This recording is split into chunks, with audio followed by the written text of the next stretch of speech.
કાલે આપણે ચર્ચા કરી હતી ભીમ વિશે કે ભીમ નામનો રાક્ષસ પોતે ખૂબ બળવાન હતો અને ધર્મનો ધ્વંસ કરનારો હતો. ભીમો નામ મહાવીર્યો રાક્ષસો ભૂતપુરા દુઃખદ સર્વભૂતાનાં ધર્મધ્વંસ કર સદા.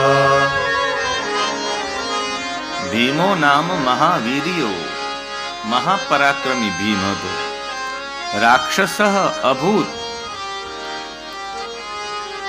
રાક્ષસીઓની માં હતો. કાલે આપણે એમની કથા સાંભળી કે એમની માં હતી એ કરકટી, એમની માતા હતી.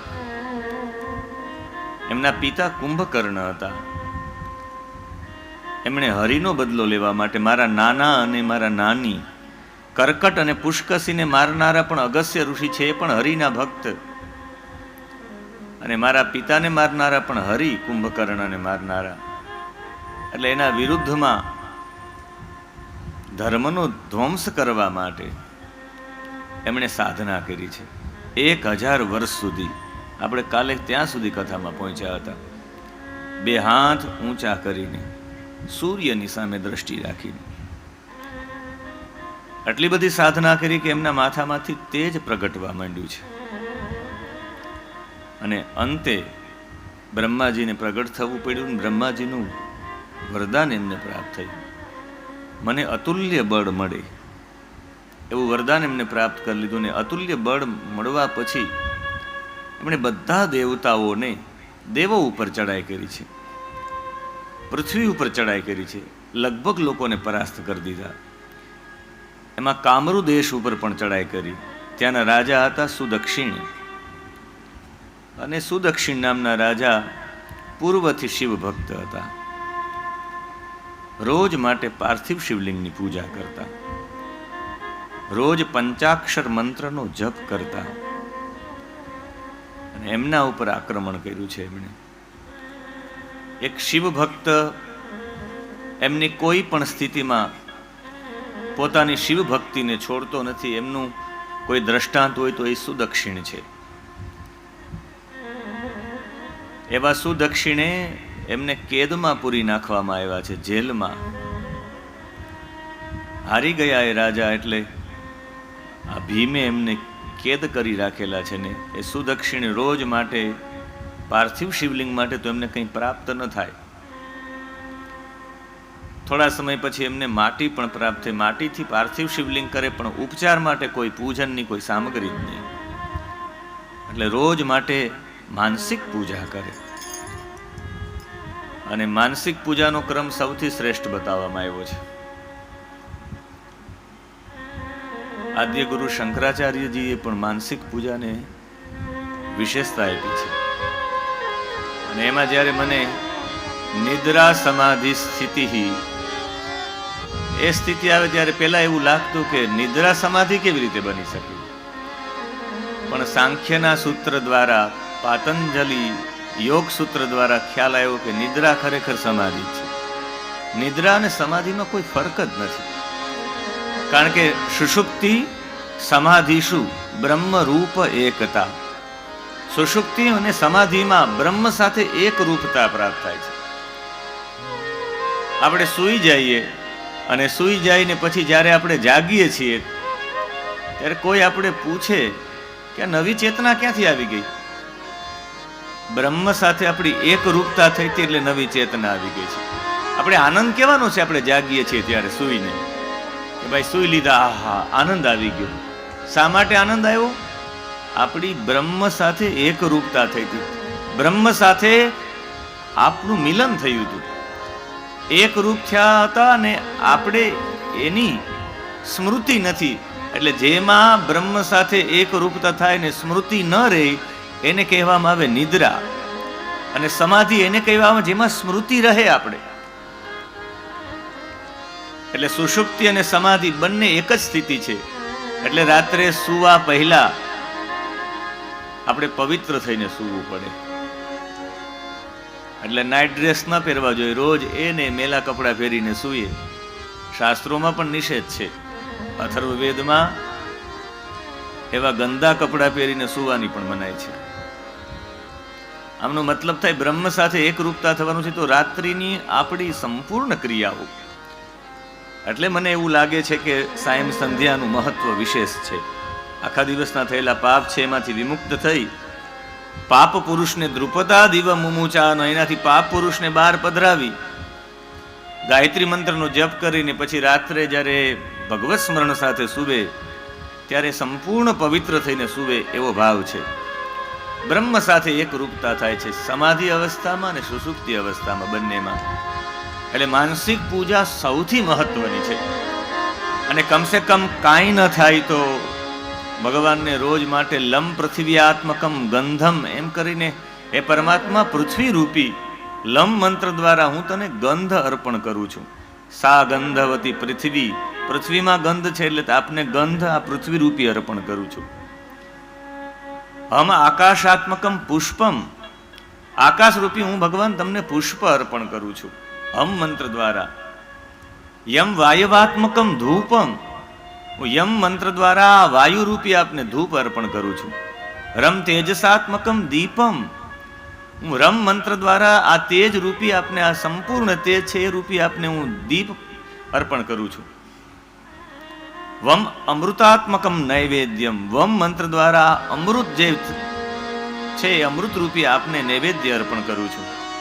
આવી માનસિક પૂજા કરવી જોઈએ ને એણે રોજ આંખ બંધ કરી અને સુદક્ષિણ આવી માનસિક પૂજા કરે.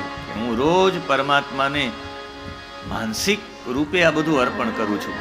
આંખો બંધ કરે અને માનસિક પૂજામાં એવો નિયમ છે, મારે કરપાત્રજી મહારાજને યાદ કરવા પડશે. હરિહરાનંદજી જેમનું નામ, ધર્મ સમ્રાટ વારાણસીના કરપાત્રજી મહારાજે સોગંદ ખાધા હતા કે જ્યાં સુધી ગૌ હત્યા ભારતમાં બંધ નહીં થાય હું ભારતનું જલ નહીં પીવું. એને વારાણસી છોડી દીધું હતું છેલ્લે.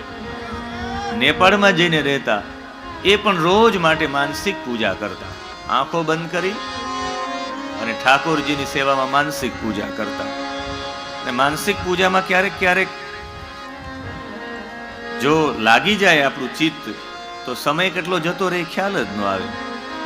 અને એના જે પરિચારકો હતા, દ્વારપાલો હતા એ કેદખાનાની બહાર, એને જોયું કે આ જેલમાં કંઈક આ તો કામરૂ દેશનો છે, એટલે કંઈક તંત્રનો પ્રયોગ કરે છે, અભિચારક પ્રયોગ કરે છે. આંખો બંધ કરીને શિવલિંગ બનાવીને આ બેઠો હોય એટલે એને ભીમને જઈને કહ્યું કે ભીમ, સાચા અર્થમાં ઓલો અભિચારક કંઈક પ્રયોગ કરે છે, ક્યાંક તમારું અધપતન ન થાય.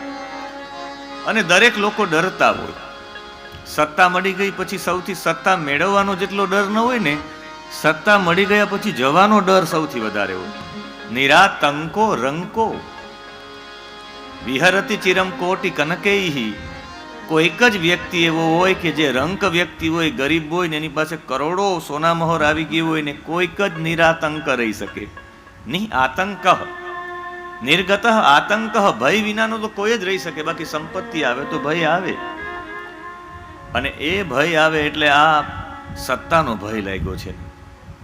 એમણે ત્યાં જઈને કહ્યું કે આ બધા તારા જે પણ અભિચારક પ્રયોગ છે બધા બંધ કરી દે. એમણે કહ્યું હું તો પાર્થિવ શિવલિંગની માનસિક પૂજા કરું છું, મારા શિવની હું ભક્તિ કરું છું. ત્યારે કહ્યું કે આ શિવ, તું જે શિવલિંગની પૂજા કરે છે એ શિવ મારા કાકાનો નોકર હતો. એમના કાકા એટલે રાવણ. રાવણ દર માર્ગશીર્ષ માસમાં શિવજીની પ્રત્યક્ષ પૂજા કરતો. શિવજી પ્રત્યક્ષ પૂજા સ્વીકારવા માટે આવતા. આ તારો શિવ મારા કાકાનો નોકર હતો. હાથમાં તલવાર લઈ અને લિંગ ઉપર જેવો પ્રહાર કરવા માટે ગયા છે, અને પ્રહાર કરવા ગયા છે ત્યાં એ શિવલિંગમાંથી, પાર્થિવ શિવલિંગમાંથી એક જ્યોતિ પ્રગટ થઈ. અને જ્યોતિના ચિહ્નમાંથી ભગવાન શિવ શંકર હાથમાં પિનાક નામનું ધનુષ્ય ધારણ કરી, વિજય નામનું ત્રિશુલ ધારણ કરી અને શિવ પ્રગટ થયા. અને ભગવાને સેકન્ડના 6 ભાગમાં યુદ્ધ થયું અને અંતે એ ભીમ નામના રાક્ષસને ભગવાને ભસ્મ કરી દીધો છે. અને એ સમયે ભગવાન ભોળાનાથે પોતાના આ ભક્ત ઉપર કૃપા કરવા માટે કહ્યું કે હું તને આશ્વસ્ત કરવા માટે આવ્યો છું. અને ત્યારે સુદક્ષિણે કહ્યું કે આ ભીમે મને જો આવી રીતે જેલમાં પૂરવામાં ન આવ્યો તો, માનસિક પૂજામાં મારું ચિત્ત લાગેલું ન હોત ને મને મારવા માટે જો એ કટિબદ્ધ ન થયો હોત તો આપ ભગવાન પ્રગટ ન થાત. એટલે આપ હવે એક જ્યોતિના રૂપમાં પ્રગટ થયા તો આપ અહીંયા શિવલિંગના રૂપમાં રહો અને મારા નામથી નહીં, મને ભીમના કારણે આપ મળ્યા છો. એટલે આપ ભીમેશ્વરના નામથી ભગવાન અહીંયા પ્રગટ થાઓ. પશ્ય ભીમેશ્વરો હંચ રક્ષાર્થમ પ્રગટો ભવમ મમ પૂર્વવ્રતમ યેત રક્ષ્યો ભક્તો મયા સદા. મમ પૂર્વ વ્રતમ યેતત, મારું જેમ પૂર્વમાં વ્રત હતું એમ ભક્તોના વ્રત પૂરા કરવા માટે આપ અહીંયા જ્યોતિના રૂપમાં પ્રગટ થયા છો. તો અહીંયા આપ શિવલિંગના રૂપમાં જેમ જ્યોતિનું ચિહ્ન પ્રગટ થયું તો આપ બધાને દર્શન આપવાના રૂપમાં અહીંયા જ બધાને ભક્તોના વ્રતને પૂર્ણ કરવા માટે રહો. અને ભીમશંકરના રૂપમાં, ભીમાશંકરના રૂપમાં અમે કૈલાસની યાત્રા કરી, જ્યારે કાલે બાપજી પધાર્યા હતા, એની નિર્દોષતા મને બહુ સ્પર્શી ગઈ. એવા માટે સ્પર્શી ગઈ કે ખરેખર હું એના પુત્રની ઉંમરનો છું. એના પુત્ર અને અમે બંને સાથે ભણતા, એના પુત્ર સમાન હું છું. તો એમણે કહ્યું કે મારા મિત્ર છે. અને એ પ્રસન્ન થયા કે હું પ્રસન્ન થઈને કેમ નાચું નહીં, કે અમારા મહાદેવભાઈ કથા વાંચવા વાળા છે ને અમારા યજમાન એટલું મોટું કાર્ય કરે તો મારે નૃત્ય કરવું જ જોઈએ. પોતાનો કેટલો ભાવ પ્રગટ કર્યો એને. આને સદેખા માણસ કહેવાય.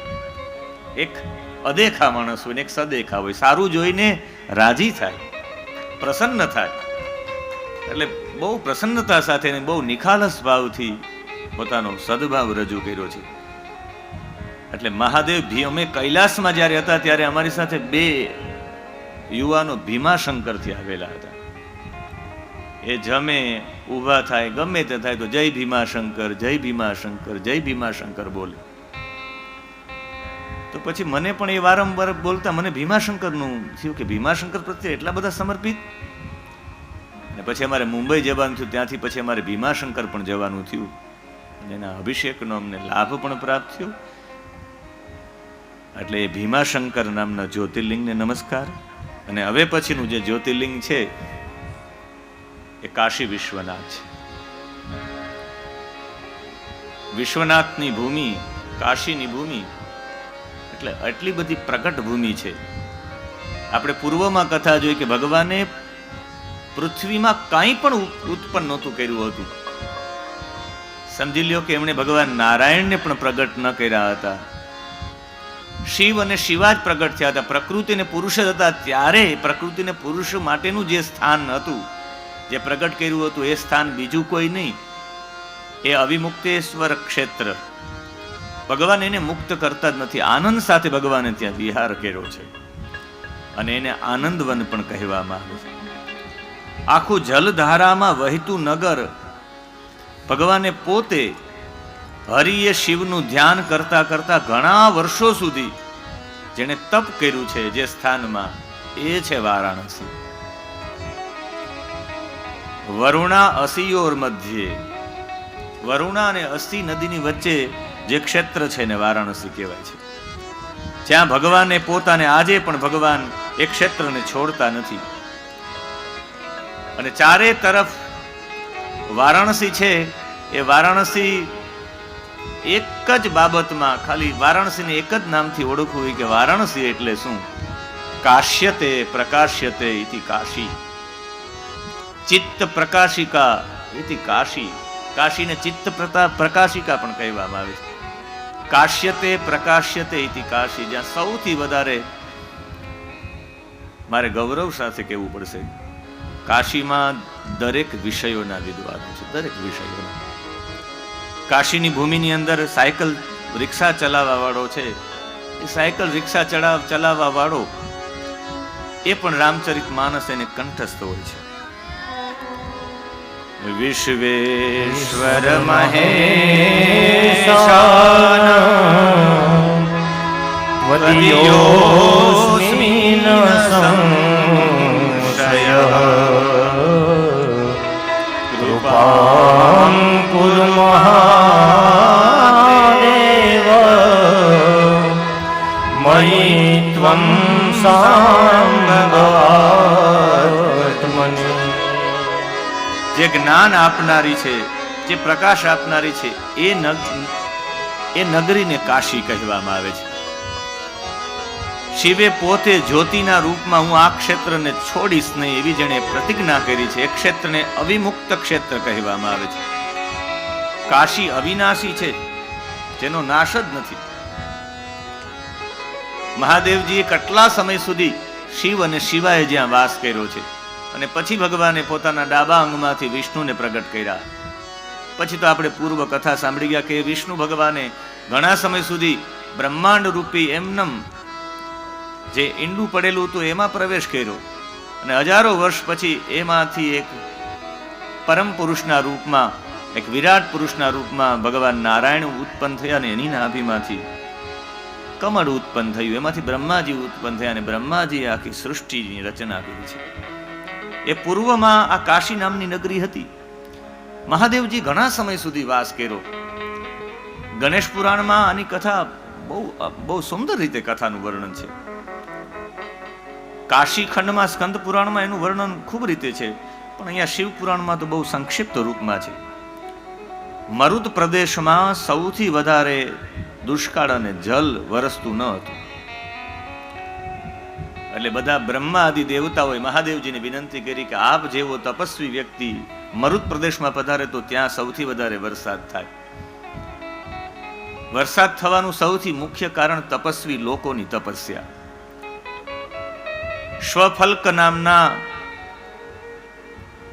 દ્વારિકામાં, જેને આપણે અક્રૂરજીના પિતાજી તરીકે ઓળખીએ છીએ, એમને વરદાન હતું, પછી અક્રૂરજીને પણ વરદાન હતું. અક્રૂરજી જ્યાં રહે ત્યાં વરસાદ સૌથી વધારે થાય.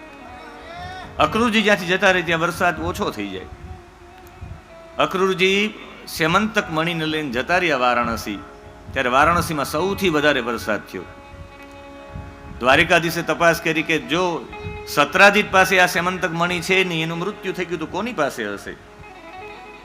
સત્રાજીત પાસેથી એ મણીને લઈને કૃતવર્મા પાસે ને ઘણા લોકો પાસે મણી ફર્યો છે. અને પછી તો એમણે વિચાર્યું કે આ મણી અત્યારે દ્વારિકામાં હાજર કોણ નથી. વરસાદ ઓછો થયો એટલે દ્વારિકાધીશને ખ્યાલ આવી ગયો કે વરસાદ ઓછો થયો છે, અક્રૂરજી નથી અહીંયા. એમના મામાનું ગામ હતું કાશી, ગાંધીની એના માતાજી હતા એ વારાણસીના હતા, કાશીના. સૌથી વધારે વરસાદ ત્યાં પડ્યો. અમુક લોકોનું તપ એવું હોય, ગામડાઓ બંધાતા હોય એની પાછળનું કારણ, ગામ બંધાય એની પાછળનું કારણ હોય છે એક જતી અને સતી એ ગામમાં રહેતા હોય. ક્યારેક ક્યારેક અમુક ગામની સુગંધ ચારે તરફ પ્રગટ થતી હોય. જેવી રીતે કચ્છમાં એક બે ગામો છે, નંદગાંવ છે, ભીમાસર છે, આ બધા ગામ છે, તમને એવું લાગે ગાંધીનગર છે કે શું, એવા બધા સુંદર ગામો છે. તો એનો મતલબ છે આવા ગામો બંધાય કે આવા ગામો થાય એની પાછળનું કારણ એક જ હોય છે, એ ગામમાં કોઈ જતી અને સતી રહેતા હોય, કોઈ તપસ્વી વ્યક્તિ રહેતા હોય. તપસ્વીની તપસ્યાના કારણે થતું હોય છે. મહાદેવજીને કહ્યું કે આપ જેવા તપસ્વી પધારો તો ખરા. વિભાંડક ઋષિના પુત્ર ઋષિ શૃંગી લોમપાદે એમના રાજ્યમાં પધરાયા હોય કે એવા તપસ્વી લોકોના વાલ્મીકી રામાયણમાં ઉલ્લેખ છે, મહાભારતમાં ઉલ્લેખ છે કે એવા તપસ્વી વ્યક્તિનું ચરણ પડે તો તમારા ગામમાં વરસાદ થાય. તપસ્વી લોકોનો આવિર્ભાવ થવાથી વરસાદ થાય એ જોડાયેલું છે. એટલે સાધક વ્યક્તિ આવે એ સૌથી મોટી બાબત છે. એટલે સાધક વ્યક્તિ, કથામાં કોઈ ભૂદેવો ને કોઈ કથાકારો ને આવે તો આપણે એમ ચોક્કસ સમજવાનું કે સાધકો આવ્યા છે. કમસે કમ આ બધા જે વિદ્યાર્થીઓ છે એ રોજ માટે સમજી લ્યો કે ઘણા નાનતવા એક મંત્ર પાકાવ કરે તો એ સમજી લેવાનું કે એક મંત્રનું સંરક્ષણ તો થયું, વેદનો એક મંત્ર ટકાયો છે. જે વેદોના મંત્ર એમાં સસ્વર વેદ યાદ રાખવો બહુ કઠિન છે. મેં આખી સંહિતા ભણી છે અને પાક્ષિક વિદ્યા છે. 15 દિવસમાં જો આવર્તન ન કરો તો સ્વર તો ભૂલાય જ જાય. અને એ મંત્રોને યાદ રાખવા એટલે સૌથી મોટી સાધના છે. જે ગાયત્રી જપતો હોય સાધક વ્યક્તિ જ વેદને કંઠસ્થ રાખી શકે, બાકી સાધના નથી તો વેદ કંઠસ્થ નથી રહેતો. આ મારો પોતાનો અનુભવ છે. તમારી સાધના ગઈ તો સમજવાનું વેદ પણ ગયો. તમે ત્રિકાળ સંધ્યા ન કરતા હોય તો વેદને કંઠસ્થ રાખી જ ન શકો. હું તો કહું આઈટીમાં ભણવું સરળ, MBBS કરવું મારી દ્રષ્ટિએ સરળ, MBA કરવું પણ સરળ. પણ જો કોઈ શુક્લ યજુર્વેદ, કોઈ ઋગ્વેદ, એટલે આપણે ઋગ્વેદનો ઘન સાંભળીને કથાનો આરંભ કર્યો કે આ અઘરું છે. એટલે બધા આજે પણ એક પણ ગ્રંથ વિના આજે ગ્રંથો અવેલેબલ કર્યા. સાંપ્રત સમયની જરૂરિયાત છે. એટલે એ સાહિત્ય વધારે પડતું ગુપ્ત રાખવા વાળી વસ્તુ લુપ્ત ન થઈ જાય એટલે એ ગ્રંથસ્થ કરવામાં આવ્યો છે. બાકી વેદો છે એ પરંપરાગત લોકો પાસે આવ્યા છે. અને પરંપરાગત આવ્યા છે એમ નહીં. આ વેદોના સંરક્ષણ માટે મને એરિસ્ટોટલ યાદ આવે. એરિસ્ટોટલે સિકંદરને કહ્યું હતું કે તું ભારતમાં જાવ તો મારા માટે ઋગ્વેદની ઐતરીય સંહિતા લેતો આવજે. અને પંજાબ પાસેના જે હિમાચલ પાસેના ગામો છે એમાં ઐતરીય શાખાના બ્રાહ્મણો રહે છે.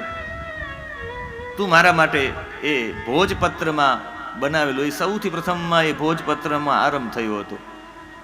અને જ્યારે સિકંદર પહોંચી ગયો ઐતરી શાખાના બ્રાહ્મણ પાસે, એ ભોજપત્રમાં એને ટંકણ કરેલો એ ઋગ્વેદ એને લઈ લીધો.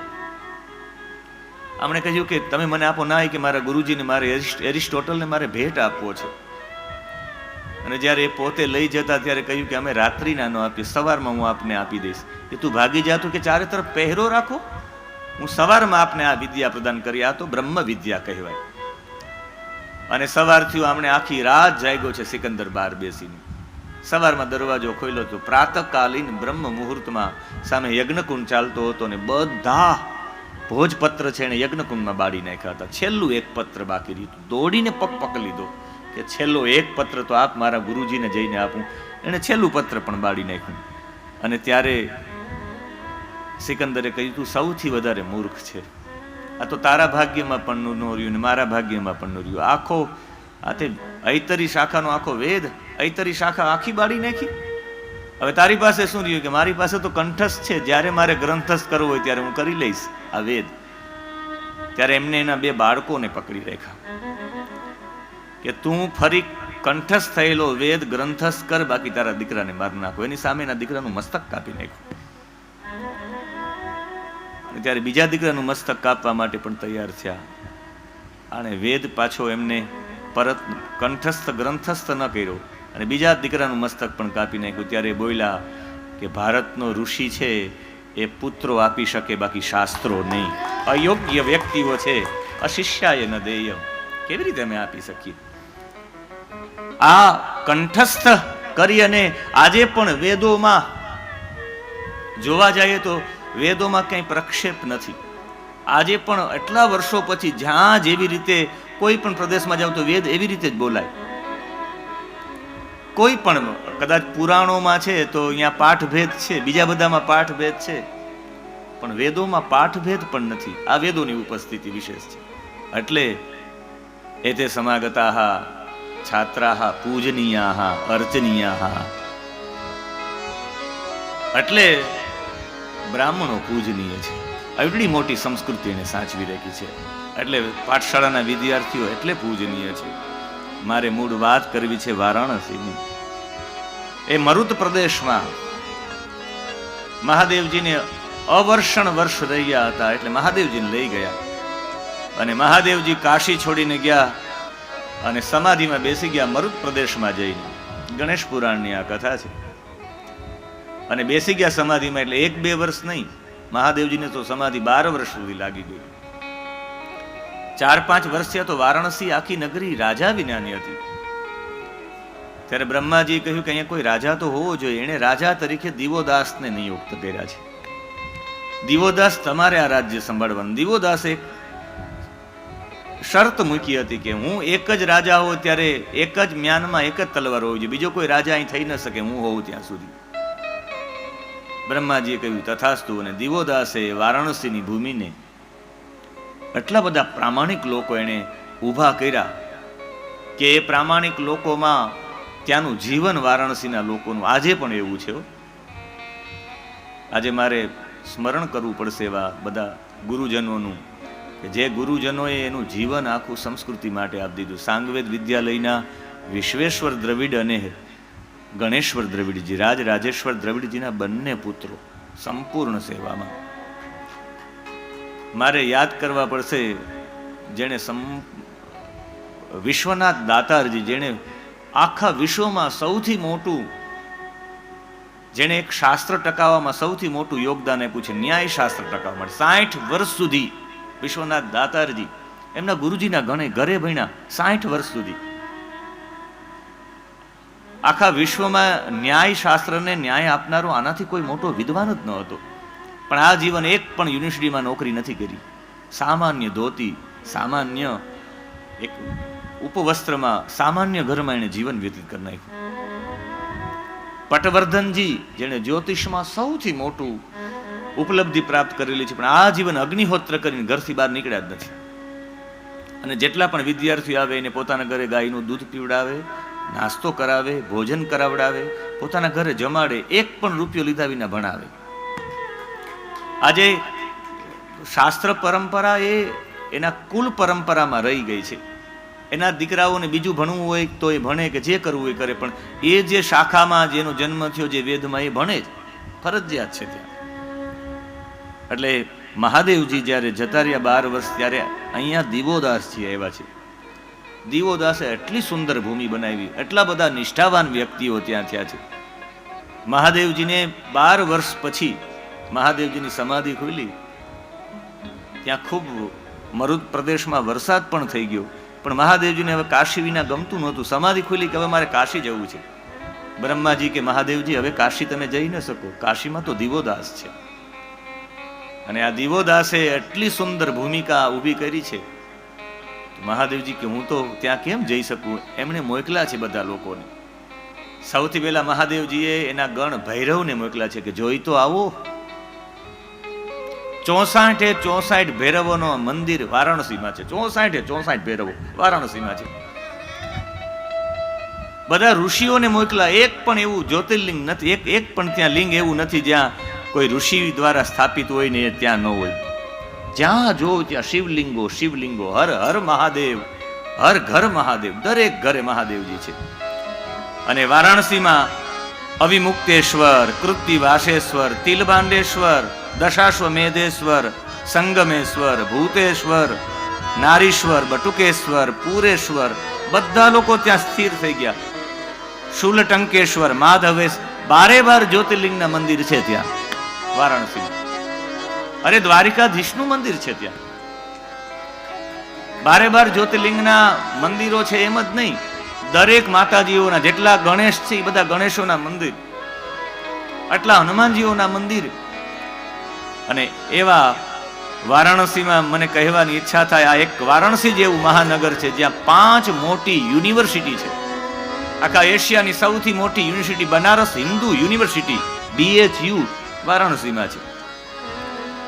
જ્યાં મેં અધ્યયન કર્યું છે એ સંપૂર્ણાનંદ સંસ્કૃત વિશ્વવિદ્યાલય વારાણસીમાં છે. દલાઈ લામાજીની સૌથી મોટી બૌદ્ધ લોકોની યુનિવર્સિટી વારાણસીમાં છે.